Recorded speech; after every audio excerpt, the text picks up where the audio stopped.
Theatre ಅಲ್ಲಿ ಈ ವಾರ ಜಸ್ಟ್ ಮ್ಯಾರಿಡ್ ಆಗಿರುವಂತ ಕಪಲ್ಸ್ ಗಳು ಎಂಟ್ರಿ ಕೊಟ್ಟಿದ್ದಾರೆ. ನಮ್ದು ಒಂದ್ ಸ್ವಲ್ಪ ನೋಡಿ ಅಂತ.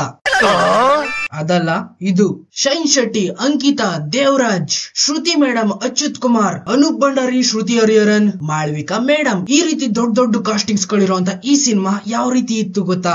ಅದನ್ನ ಹೇಳೋದಕ್ಕೆ ಬಂದಿರೋದು. ಈಗ ಲೆಟ್ಸ್ ಗೋ, ಶುರು ಮಾಡೋಣ. ಇಲ್ಲಿ ದೇವರಾಜ್ ಅವ್ರದ್ದು ಕುಟುಂಬ ತುಂಬಾನೇ ದೊಡ್ಡದು, ಹಾಗೇನೆ ಫೇಮಸ್. ಸುಮಾರು 250 ವರ್ಷದಿಂದ ಇವ್ರ ಫ್ಯಾಮಿಲಿ ಸರ್ವ್ ಮಾಡ್ತಾ ಇದೆ ಇಂಡಿಯಾಗೆ. ಕಾಡಲ್ಲಿ ಮರನ ನೆಟ್ಬಿಟ್ಟು ಇಂತ ಒಂದು ಕುಟುಂಬದಲ್ಲಿ ಮದ್ವೆ ಅಂತ ವಿಷಯ ಬಂದಾಗ ಗಂಡಸ್ರೇ ಆಗ್ಲಿ ಹೆಂಗಸ್ರೇ ಆಗ್ಲಿ 25 ವರ್ಷ ಆಗೋಕ್ಕಿಂತ ಮುಂಚೆ ಮದುವೆ ಮಾಡ್ಬಿಡ್ಬೇಕು ಅವ್ರಿಗೆ. ಇದು ಅವರ ಫ್ಯಾಮಿಲಿ ಟ್ರೆಡಿಷನಲ್. ಅವ್ರ ಸಂಸಾರದ ಆಚಾರ ಪದ್ಧತಿಗಳು ಅವು ಇವು ಆಳಮೂಳು. 25 ವರ್ಷ ಆಗೋಷ್ಟರಲ್ಲಿ ಮದುವೆ ಮಾಡಿ ಮುಗಿಸ್ಬಿಡ್ಬೇಕು. ಇಂತ ಒಂದು ಕುಟುಂಬದಲ್ಲಿ ಹುಟ್ಟಿರೋನೆ ಸೂರ್ಯ, ಅಂದ್ರೆ ನಮ್ ಈ ಸಿನಿಮಾದ ಹೀರೋ ಶೈನ್ ಶೆಟ್ಟಿ. ಇವ್ರಿಗೀಗ ಕರೆಕ್ಟ್ ಆಗಿ 24 ವರ್ಷ 6 ತಿಂಗಳು. ಇನ್ನು 6 ತಿಂಗಳು ಬಾಕಿ ಇರೋದು ಅಷ್ಟೇ, 25 ವರ್ಷ ಕಂಪ್ಲೀಟ್. ಇವಾಗ ಮದುವೆ ಮಾಡ್ಬೇಕು ಇವನಿಗೆ ಅರ್ಜೆಂಟ್ ಆಗಿ. ಅಂಕಿತನ್ ಜೊತೆಗೆ ಹೀರೋಯಿನ್ ಜೊತೆಗೆ ಮದುವೆಗಿದ್ವಿ, ಎಲ್ಲ ಆಗೋಯ್ತು. ನೆಕ್ಸ್ಟ್ ಫಸ್ಟ್ ನೈಟ್ ನಮ್ ಜಗ್ಗೇಶ್ ಅಣ್ಣ ಅವ್ರ ತರನೇ ಫುಲ್ ಎಕ್ಸೈಟ್ಮೆಂಟ್ ಅಲ್ಲಿ ಕಾಯ್ಕೊಂಡು ಕೂತಿರ್ತಾರೆ ಶೈನ್ ಶೆಟ್ಟಿ. ಇವತ್ತು ನನ್ನ first night fix.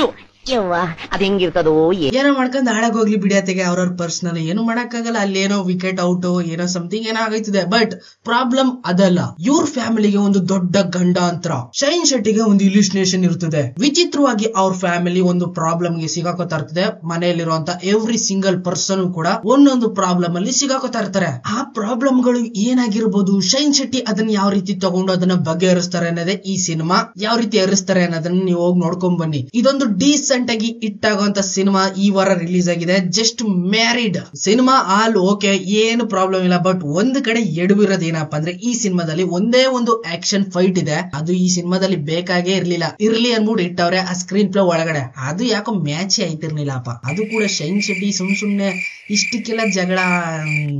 ಇಲ್ಲಿರೋಂತ fight scene ಕಿತ್ತೆಸ್ಬಿಟ್ರೆ cinema ಮಾತ್ರ ಗುಡ್. ಇಲ್ಲಿ ನನಗೆ ತುಂಬಾನೇ ಇಂಟ್ರೆಸ್ಟಿಂಗ್ ಅಂತ ಅನ್ಸಿದ್ದು ಶ್ರುತಿ ಮೇಡಮ್ ಅವರ ಆಕ್ಟಿಂಗ್. ರೀಸೆಂಟ್ ಆಗಿ ಮಾದೇವ ಸಿನಿಮಾ ನೋಡಿದೆ, ಅದ್ರಲ್ಲಿ ಯಾವ ರೀತಿ ಆಕ್ಟ್ ಮಾಡಿದ್ರು ಅದೇ ರೀತಿ ಇಲ್ಲೂ ಕೂಡ ಪರ್ಫಾರ್ಮೆನ್ಸ್ ಕ್ಯಾರಿ ಮಾಡ್ಕೊಂಡ್ ಬಂದಿದ್ದಾರೆ. ಶ್ರುತಿ ಮೇಡಮ್ ಬರ್ತಾ ಅವ್ರ ಕ್ಯಾರೆಕ್ಟರ್ ನ ನೆಗೆಟಿವ್ ರೋಲ್ ಅಲ್ಲಿ ಇನ್ವಾಲ್ವ್ ಮಾಡ್ಕೊಳ್ಳೋದ್ರ ಜೊತೆಗೆ ಪಾಸಿಟಿವ್ ಆಗಿ ಎನರ್ಜಿನ ಬಿಲ್ಡ್ ಅಪ್ ಮಾಡ್ಕೊಂಡ್ ಬರ್ತಾ ಇದ್ದಾರೆ. ಅದು ಕೂಡ ಆಡಿಯನ್ಸ್ ಗೆ ಲೈಕ್ ಆಗ್ತಾ ಇದೆ. ಇನ್ನು ಶೈನ್ ಶೆಟ್ಟಿ ಅವರು ಅವರ ಪರ್ಫಾರ್ಮೆನ್ಸ್ ಮುಖಾಂತರ ಆಡಿಯನ್ಸ್ ನ ಎಕ್ಸೈಟ್ ಮಾಡಿದರೆ ನೋ ಪ್ರಾಬ್ಲಮ್. ಬಟ್ ಅದೇ ಮೊದ್ಲೇ ಹೇಳಿದಾಗೆ ಫೈಟ್ ಸೀನ್ ಕಿತ್ ಎಸ್ಬಿಟ್ರೆ ಇನ್ನು ಬೆಟರ್.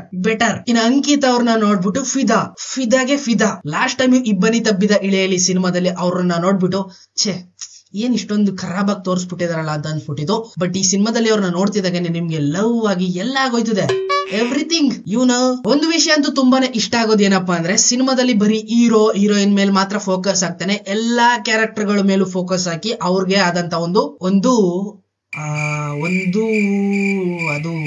ಅದೇ ಅದ್ ಕೊಟ್ಟಿದಾರಲ್ಲ, ಅದು ಗೊತ್ತಾಯ್ತಿಲ್ಲ, ನಂಗಂತೂ ಗೊತ್ತಾಯ್ತಿಲ್ಲ. ನೆನಪಿಗೆ ಬಂತು. ಎಲ್ಲಾ ಕ್ಯಾರೆಕ್ಟರ್ ಗಳಿಗೂ ಪ್ರಯಾರಿಟಿನ ಕೊಟ್ಟಿದ್ದಾರೆ. ಇನ್ನು ಈ ಸಿನಿಮಾನ ಡೈರೆಕ್ಟ್ ಮಾಡೋದು CR ಬಾಬಿ. ಫಸ್ಟ್ ಟೈಮ್ ನೋಡ್ತಾ ಇದೀನಿ. ಇದುವರೆಗೂ ಯಾವ ಸಿನಿಮಾ ಮಾಡಿದಾರೋ ನನಗಂತೂ ಗೊತ್ತಿಲ್ಲ. ಬಟ್ ಈ ಸಿನಿಮಾ ಡೀಸೆಂಟ್ ಆಗಿ ಫ್ಯಾಮಿಲಿ 8 ಕೊಟ್ಟಿದ್ದಾರೆ. ಅಂಡ್ ಮೋರ್ ಓವರ್ ಎಲ್ಲದಕ್ಕಿಂತ ತುಂಬಾನೇ ಎಕ್ಸೈಟ್ ಆಗಿದ್ದು ಈ ಸಿನಿಮಾದಲ್ಲಿ ಅಜನೀಶ್ ಅವರಿದ್ದಾರೆ, ಮ್ಯೂಸಿಕ್ ಡೈರೆಕ್ಟರ್. ಇವ್ರ ಮ್ಯೂಸಿಕ್ ನ ಕೇಳ್ಬಿಟ್ಟು ಫಿದಾಗಿದ್ದು ನಾನು. ಮಂಗಳವಾರಂ ಸಿನಿಮಾದಲ್ಲಿರುವಂತ ಥೀಮ್ ಮ್ಯೂಸಿಕ್ ಈಗ್ಲೂ ಅದನ್ನ ಕೇಳ್ತಾ ಇದ್ರೆ ಬಾರಿಸ್ದಂಗ್ ಇರ್ತದೆ. ಅಜನೀಶ್ ಅವರು ಇಲ್ಲಿ ಬರೀ ಮ್ಯೂಸಿಕ್ ಡೈರೆಕ್ಟರ್ ಮಾತ್ರ ಅಲ್ಲದೆ ಪ್ರೊಡ್ಯೂಸರ್ ಕೂಡ. ಡೈರೆಕ್ಟರ್ ಹಾಗೇನೆ ಮ್ಯೂಸಿಕ್ ಡೈರೆಕ್ಟರ್ ಇಬ್ರು ಸೇರ್ಕೊಂಡು ಈ ಸಿನಿಮಾಗೆ ಸುರಿದಿದ್ದಾರೆ ದುಡ್ಡನ್ನ. ಅಂದ್ರೆ ಇಬ್ರು producer. Screen opening shine Shetty ಅವ್ರ ಜೊತೆಗೆ ಒಂದು ಸಾಂಗ್ ನ ಮುಖಾಂತರ ಇಂಟ್ರೊಡಕ್ಷನ್ ನ ಕೊಡ್ತಾರೆ. ಆ ಸಾಂಗ್ ಅಲ್ಲಿ ಮ್ಯೂಸಿಕ್ ನನ್ಗೆ ಯಾಕೋ ಇಷ್ಟನೇ ಆಗ್ಲಿಲ್ಲಪ್ಪ. ಆಮೇಲೆ ಮುಂದಕ್ಕೆ ಹೋಗ್ತಾ ಮ್ಯೂಸಿಕ್ ಮತ್ತೆ ಬ್ಯಾಕ್ ಗ್ರೌಂಡ್ ಮ್ಯೂಸಿಕ್ ಇನ್ನೂ ಇಂಪ್ರೂವ್ ಆಗೋಯ್ತದೆ. ಪರವಾಗಿಲ್ಲಪ್ಪ, ಡೀಸೆಂಟ್ ಆಗಿ ಕೊಟ್ಟವ್ರೆ ಅಂತ ಅನ್ಸ್ಬಿಡ್ತು background music. So over ಆಗಿ ಈ ಸಿನಿಮಾ ಡೀಸೆಂಟ್ ಆಗಿ ಥಿಯೇಟರ್ ಗೆ ಎಂಟ್ರಿ ಕೊಟ್ಟಿರುವಂತ ಫ್ಯಾಮಿಲಿ ಎಂಟರ್ಟೈನಿಂಗ್. ನೀವುಗಳು ಫ್ಯಾಮಿಲಿ ಜೊತೆ, ಲವರ್ಸ್ ಜೊತೆ ಎಕ್ಸೆಟ್ರಾ ಇನ್ನು ಯಾರ್ಯಾರು ಇದಾರೋ ಅವ್ರ ಜೊತೆಗೆಲ್ಲ ಹೋಗಿ ಆರಾಮಾಗಿ ಕೂತ್ಕೊಂಡು ಸಿನಿಮಾನ ನೋಡ್ಬೋದು. ನನ್ ಗ್ಯಾರಂಟಿ ಫಿಕ್ಸ್. ಸಿಗ್ತೀನಿ ಮುಂದಿನ ನೋಡೋದಲ್ಲಿ. ಅಲ್ಲಿವರೆಗೂ ಇದ್ದಾರೆ. Keep watching. ಬಾಯ್.